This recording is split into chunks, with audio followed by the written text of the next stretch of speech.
ഈ പരാതിക്കാരി നിലവിൽ വിദേശത്താണുള്ളത്. ഇന്ന് രാത്രിയോടുകൂടി നാട്ടിലെത്തുമെന്ന് കരുതുന്നു. നാട്ടിലെത്തിയതിനു ശേഷമായിരിക്കും രഹസ്യമൊഴി എടുക്കുക. എന്തായാലും അവരുടെ പരാതിയിൽ, നിലവിൽ ക്രൈംബ്രാഞ്ച് ലഭിച്ച പരാതിയിൽ എന്തെല്ലാം കാര്യങ്ങൾ പറയുന്നുണ്ട് എന്ന് നമുക്ക് വിശദമായി നോക്കാം. മഹേഷ് പോലൂർ ന്യൂസ് ഡെസ്കിൽ നിന്ന് ചേരും. മഹേഷ്, ഒന്നും രണ്ടും കേസുകളിലെ സാഹചര്യം നമ്മുടെ മുന്നിലുണ്ട്. ആ രണ്ട് കേസുകളിൽ നിന്നും രാഹുൽ ഊരിപ്പോരുന്നത് നമ്മൾ കണ്ടതാണ്. മൂന്നാം കേസ് അങ്ങനെയല്ല എന്ന് പറയപ്പെടുന്നു. പോലീസ് പറയുന്ന വിവരങ്ങൾ മാത്രമേ നമ്മുടെ മുന്നിലുള്ളൂ.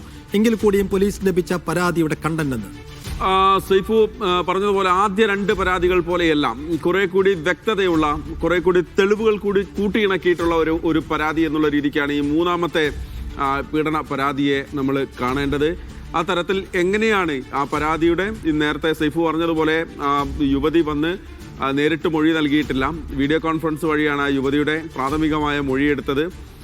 ഇമെയിലിൽ പരാതി വരുന്നു, പ്രാഥമികമായി ഈ വീഡിയോ കോൺഫറൻസ് വഴി മൊഴിയെടുക്കുന്നു. അതിനുശേഷം ആ യുവതി നാട്ടിലെത്തിയ ശേഷം വിശദമായ മൊഴി കൊടുക്കാനിരിക്കുകയാണ്. പക്ഷെ അതിനു മുൻപ് തന്നെ തെളിവുകളും മറ്റും പോലീസിന് കൈമാറിയിട്ടുണ്ട്. എന്താണ് ഈ യുവതിയുടെ മൊഴിയിൽ പറഞ്ഞിരിക്കുന്ന കാര്യങ്ങൾ എന്നുള്ളത് നമുക്ക് ലഭിച്ചിരിക്കുന്ന പ്രാഥമികമായിട്ടുള്ള വിവരങ്ങളാണ് നമ്മൾ വിശദമാക്കാൻ പോകുന്നത്. രാഹുലിനെ കുരുക്കുന്നത് മൂന്നാമത്തെ പരാതിയിൽ യുവതിയുടെ വളരെ കൃത്യമായിട്ടുള്ള മൊഴി തന്നെയാണ്. ആദ്യം പരിചയപ്പെട്ടത് സമൂഹ മാധ്യമം വഴിയാണ്.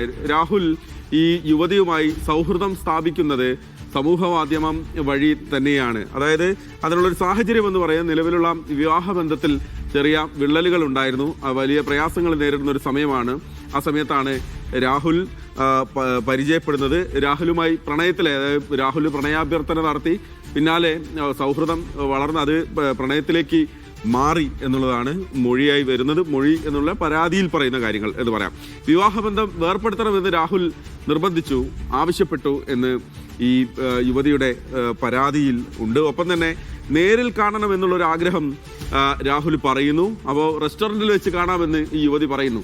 അപ്പം റെസ്റ്റോറൻറ്റിൽ വെച്ച് കാണാൻ പറ്റില്ല എന്ന് രാഹുൽ തിരിച്ചു പറയുന്നു. ഞാനൊരു പൊതുപ്രവർത്തകനാണ്, അങ്ങനെ റെസ്റ്റോറൻറ്റിലും വഴിയിലും ഒന്നും കാണാൻ പറ്റില്ല എന്ന് രാഹുൽ പറഞ്ഞ് നിർബന്ധിച്ച് ഹോട്ടലിൽ റൂം എടുക്കാൻ വേണ്ടി നിർബന്ധിക്കുന്നു. അങ്ങനെ ഹോട്ടലിൽ രാഹുലിൻ്റെ നിർദ്ദേശപ്രകാരം തന്നെ രാഹുൽ പറഞ്ഞിരിക്കുന്ന ഹോട്ടലിൽ റൂം ബുക്ക് ചെയ്തു എന്നാണ് പറയുന്നത്. രാഹുൽ ആദ്യം കണ്ട ഉടനെ തന്നെ കടന്നാക്രമിച്ചു എന്നാണ് ഈ പരാതിയിൽ പറയുന്ന ഏറ്റവും പ്രധാനപ്പെട്ട ഒരു കാര്യം. അതിനു മുൻപ് നേരിട്ട് കണ്ടിട്ടേ ഇല്ല, ആദ്യം കണ്ടപ്പോഴേ കടന്നാക്രമിച്ചു രാഹുൽ. കുഞ്ഞ് വേണമെന്ന് നിർബന്ധിച്ചു, ലൈംഗിക ബന്ധത്തിൽ ഏർപ്പെട്ടിട്ട് കുഞ്ഞ് വേണം എന്ന് രാഹുൽ നിർബന്ധിച്ചു പറഞ്ഞു. അതിനൊരു കാരണമായി രാഹുൽ പറഞ്ഞത്, കുഞ്ഞുണ്ടെങ്കിൽ മാത്രമാണ് വീട്ടിൽ വിവാഹത്തിന് സമ്മതിക്കുകയുള്ളൂ, അങ്ങനെയെങ്കിൽ കുഞ്ഞുണ്ടാകണം എന്ന് പറഞ്ഞ് നിർബന്ധിച്ചു എന്നാണ് ഈ മൊഴിയിൽ പ്രാഥമികമായി കൊടുത്ത പരാതിയിൽ പറഞ്ഞിരിക്കുന്നത്. യുവതിയുടെ ഭ്രൂണത്തിന്റെ DNA പരിശോധനയ്ക്ക് ഒരുങ്ങി. അതായത് ഈ സിറ്റുവേഷനിലേക്ക് എത്തുന്നത് എങ്ങനെയാണ് എന്ന് വെച്ച് കഴിഞ്ഞാൽ, ഈ യുവതി ഈ ബന്ധത്തിന് ശേഷം ഗർഭിണിയായി എന്നുള്ള കാര്യം രാഹുലിനെ അറിയിച്ചപ്പോൾ രാഹുൽ അപമാനിച്ച് സംസാരിച്ചു എന്ന് പറയുമ്പോൾ, ഈ കുഞ്ഞ് എൻ്റേതല്ല എന്നുള്ള തരത്തിലേക്ക് സംസാരിച്ചു എന്നുള്ളതാണ് അതുമായി ബന്ധപ്പെട്ട് വരുന്നത്. അപ്പോൾ അങ്ങനെയെങ്കിൽ DNA പരിശോധനയ്ക്ക് ഞാൻ ഒരുക്കമാണ് എന്ന് പറഞ്ഞ് ഈ യുവതി മുന്നോട്ട് വന്നു എന്നുള്ളതാണ്. DNA പരിശോധനയ്ക്ക് രാഹുൽ സഹകരിച്ചില്ല. അതായത് ഈ ഭ്രൂണം DNA പരിശോധനയ്ക്ക് ലാബിൽ ചെന്ന് ഈ യുവതി അതിന് അവിടെ ചെല്ലുകയും അതിൻ്റെ പരിശോധനയ്ക്കായുള്ള ഒരുക്കങ്ങളൊക്കെ തുടങ്ങുകയും ചെയ്തപ്പോൾ ഈ ലാബിൽ നിന്ന് രാഹുലിനെ വിളിച്ചിട്ട് വരണമെന്ന് ആവശ്യപ്പെട്ടു. രാഹുൽ അത് മുഖവിലക്കെടുത്തത്. പക്ഷെ അപ്പോഴാണ് രാഹുലിന് ഇത് വളരെ സീരിയസ് ആണ് എന്ന് കണ്ട് ഈ ഫോൺ ബ്ലോക്ക് ചെയ്യുന്നത് ഉൾപ്പെടെയുള്ള കാര്യം രാഹുൽ ആ സമയത്താണ് ചെയ്യുന്നത്. കൃത്യമായ തെളിവുണ്ട് എന്ന് യുവതി ഈ പരാതിയോടൊപ്പം തന്നെ പറയുന്നുണ്ട്. ഈ നടന്ന സംഭവങ്ങൾക്ക് മുഴുവൻ കൃത്യമായ തെളിവ് രാഹുലിനെതിരെ ഉണ്ട് എന്നുള്ളത്.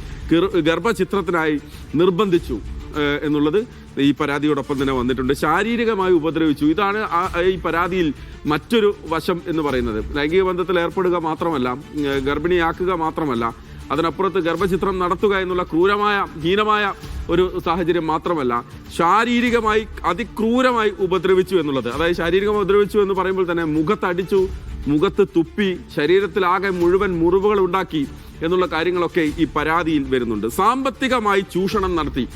ഈ രാഹുലിന്റെ നേരത്തെ ഉണ്ടായിരുന്ന രണ്ട് കേസുകളിലൊന്നും നമ്മൾ പറഞ്ഞു കേൾക്കാത്ത ഒരു കാര്യമാണ് സാമ്പത്തികമായി ചൂഷണം നടത്തി എന്നുള്ളത്. ഈ കേസിൽ നോക്കൂ, ചെരുപ്പ് വാങ്ങാൻ 10,000 രൂപ രാഹുൽ വാങ്ങിച്ചിട്ടുണ്ട് എന്നുള്ളൊരു പരാതി അതിൽ വരുന്നു. വാച്ച് വാങ്ങാൻ വലിയ ഭീമമായ തുക കൈപ്പറ്റി. വാച്ച് മാത്രമല്ല, മറ്റു വസ്തുക്കളൊക്കെ വാങ്ങാൻ രാഹുൽ പണം കൈപ്പറ്റിയാണ്. വിദേശത്തേക്ക് പോകാൻ, വിദേശത്തൊന്ന് കറങ്ങി വരാൻ രാഹുൽ പണം കൈപ്പറ്റി എന്നുള്ളത് പറയുന്നുണ്ട്. ഒപ്പം തന്നെ ഇതോടൊപ്പം നമ്മൾ ചേർത്ത് പറയേണ്ടതാണ്, പാലക്കാട് നഗരത്തിൽ ഫ്ലാറ്റ് വാങ്ങാം, നമുക്കവിടെ താമസിക്കാം എന്ന് പറഞ്ഞ് അവിടെ ഫ്ലാറ്റ് വാങ്ങാനുള്ള ശ്രമമൊക്കെ രാഹുൽ ഇതിന്റെ പേരിൽ നടത്തിയെന്നാണ് പരാതിയായി വരുന്നത് കേട്ടോ. പരാതിയായി വരുന്നത് അതാണ് പോലീസിന്റെ മുന്നിലുള്ളത്.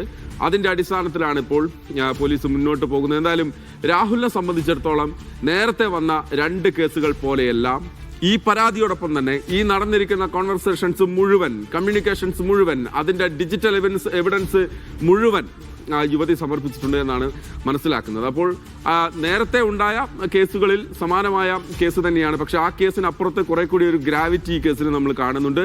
അതുകൊണ്ട് തന്നെ രാഹുലിന് വലിയ പ്രയാസമാണ്. ഒരു കത്രികപ്പൂട്ടെന്നൊക്കെ നമുക്ക് അതിനെ വിശേഷിപ്പിക്കേണ്ടി വരും.